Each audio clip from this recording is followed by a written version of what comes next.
noyé par mes péchés. Je remonte à la surface pendant le prêche. Sur la question je me suis penché.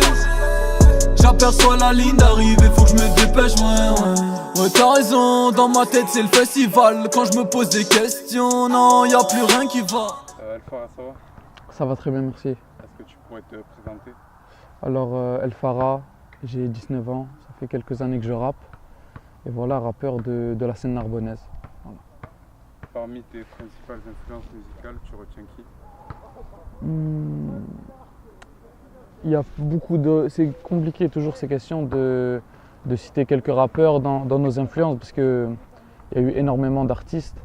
Mais là, à l'heure d'aujourd'hui, je dirais les rappeurs qui m'influencent le plus, je dirais Niro et Kerry James.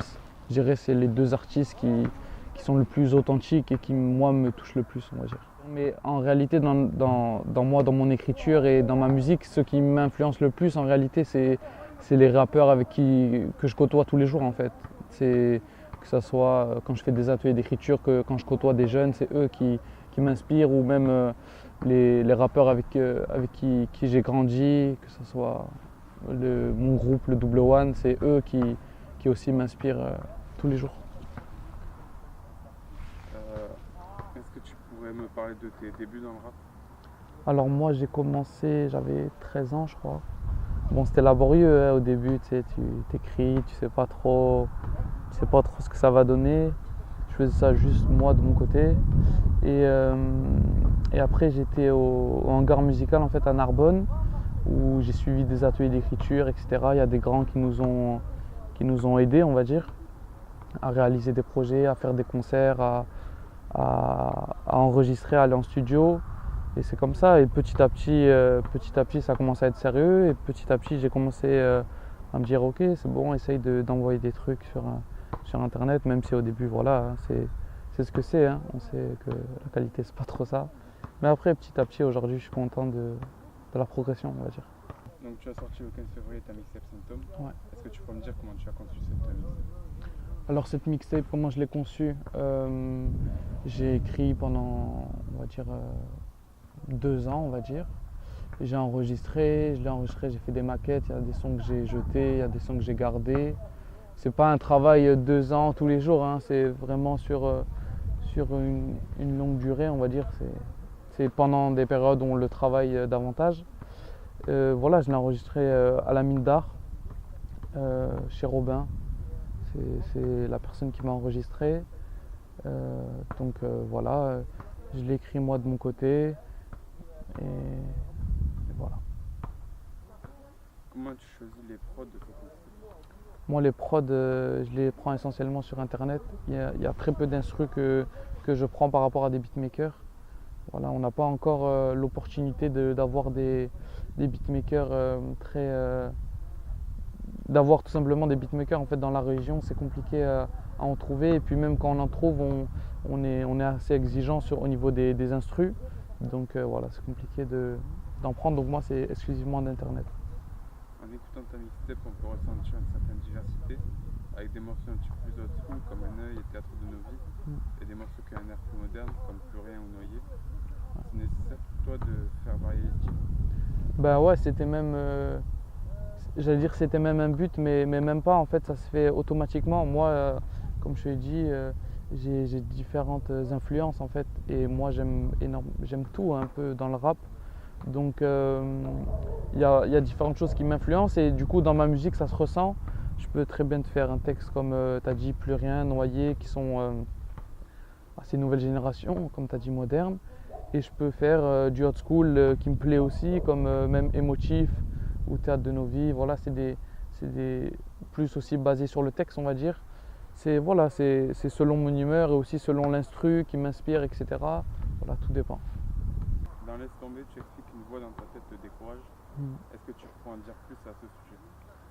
C'est pas réellement une voix dans ma tête me dit laisse tomber, mais c'est pas réellement une voix qui est décourageante. Ça veut dire, on peut le voir aussi d'un côté, laisse tomber, laisse ce qui te parasite dans la vie de tous les jours. Ça peut être vu comme ça. Et ouais, voilà, c'est pas une voix négative, on va dire. C'est une voix qui dit laisse tomber ce qui te parasite, ce qui te permet de ne pas avancer en fait. Voilà, souvent on se trouve des excuses, etc. Mais tout ça, c'est voilà, c'est même quand en fait c'est voilà, c'est ces gens-là qui parlent, qui essayent de te convaincre de ne pas produire des choses, on va dire. Et voilà, c'est plutôt une voie d'encouragement, laisse tomber. Dans des morceaux comme Un œil, on peut ressentir un rap plutôt engagé politiquement parlant. Depuis petit l'État nous baratine, on nous a caché le butin sur une île. Rien n'est fait pour qu'on s'unisse, donc on subit, on fait les sourds sur les supplices. Même la laideur est devenue sublime, les bandits ont la cote comme le racisme. Je grandis, je comprends la surprise, ils ont voulu me débrancher mais j'ai pas lâché prise. Dans quelle mesure, pour toi, le rap se doit de dénoncer ce qui ne va pas dans la société? Alors, le rap, c'est pas obligatoirement un engagement, on va dire, politique ou voilà, comme un son, comme Un œil. Mais en tout cas, moi, dans mon écriture, je le cherche pas, mais ça vient des fois aussi automatiquement. Moi, ma source d'inspiration, c'est ce qui me touche. C'est ce qui me touche au jour le jour, quoi. Que ce soit mes proches, que ce soit ma vie, mon quotidien. Et aussi l'actualité, c'est quelque chose qui me touche. Et je ne suis pas indifférent à ça. Et du coup, ça se ressent dans mon écriture. Comme un morceau Un œil. Il n'y en a pas énormément non plus dans la mixtape, mais j'essaye de laisser une trace, on va dire, je vais dire consciente, même si c'est un peu vu comme un gros mot à l'heure d'aujourd'hui, mais en tout cas engagée. Voilà. Dans le même morceau, tu évoques la nécessité d'un remède. Pour toi, ce remède, c'est le rap? Ça peut être le remède, ça peut être le rap, mais en fait chacun aussi, moi juste je pose des questions, j'y réponds pas. Chacun aussi peut y trouver son remède dans la vie de tous les jours. Il y en a ça va être le sport, il y en a ça va être la musique, il y en a ça va être la foi, la spiritualité. Et moi c'est la musique, mais c'est d'autres choses. C'est essayer de trouver un mode de vie équilibré. Et voilà, la spiritualité aussi, ça rentre beaucoup en compte moi dans ma vie. Et je pense que le remède, il se tire plus vers là. Ouais. Dans plusieurs morceaux, justement, notamment Louange et Regret, tu évoques tes remords. Est-ce que rapper, pour toi, c'est une façon de les extérioriser? C'est vrai que c'est une façon d'extérioriser, mais pas que nos remords, en fait, tous mes joies, mes peines, mes regrets, mes buts, mes objectifs, tout ça, je les retranscris en fait dans mes écrits. Et du coup, c'est sûr, comme tout homme, on a des remords, on a des regrets. Et du coup, dans l'écriture, ça se ressent automatiquement. Mais c'est pas un but premier, mais ouais, automatiquement, ça se ressent dans mes écrits et dans mes musiques. Quand tu dis la scène, c'est le théâtre de nos vies, un dernier morceau, qu'est-ce que tu désignes par la scène? Alors, la scène, c'est le théâtre de nos vies. Je compare un peu la vie à une pièce de théâtre et où chaque personnage aurait un rôle et chaque personnage a un but précis dans la pièce qui est la vie. C'est une métaphore dans la dernière musique de mon projet. Mais voilà, le théâtre de ma vie, c'est ma vie, mais c'est la vie en général, on va dire. Comment vois-tu ton avenir dans le rap? Alors, Dieu seul sait comment sera mon avenir, tout simplement.